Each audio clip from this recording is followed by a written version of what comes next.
jalqaba harni bormiti oto jennu sammun keenya ta'e miidhama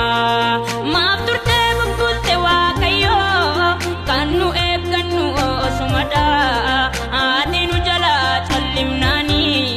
si malee mobdi maali qabna nu kaime nu kai waaqarra nu dubbadhu dhimma keenya yoo sin ta'e malee hormin gaddu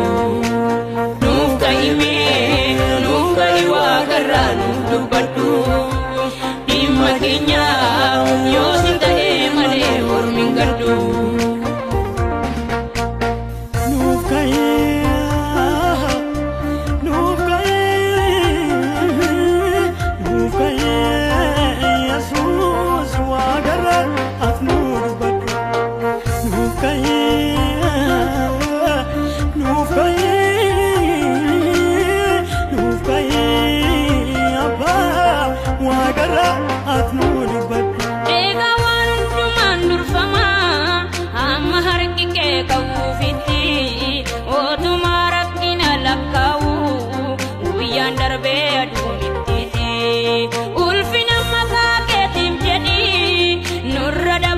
baraleyo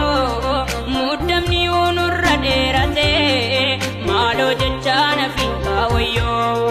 deega waan hundumaan durfama amma harki kee qabuufitti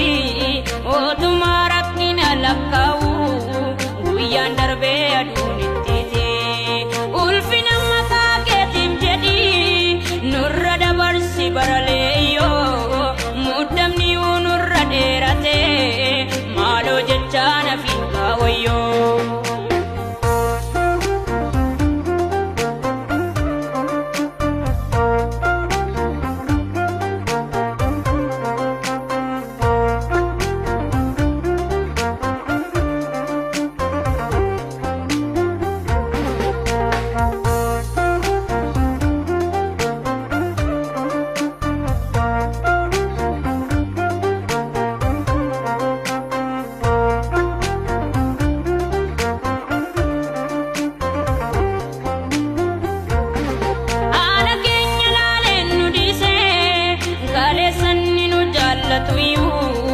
ammam rakkanne dhibbannuyyuu dhugaadhaa kan nuuf gadduun qabnu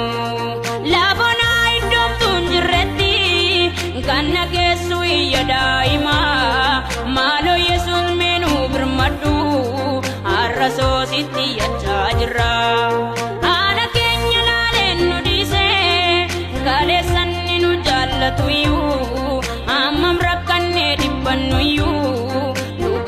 kan nuuf gadduun qabnu laafona iddoomtuun jirretti kan nageessu iyya daa'ima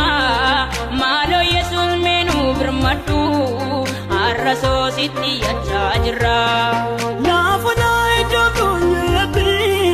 kan nageessu iyya daa'ima maaloo yesuus meenuu birmadhu har'a soositti yachaa jirra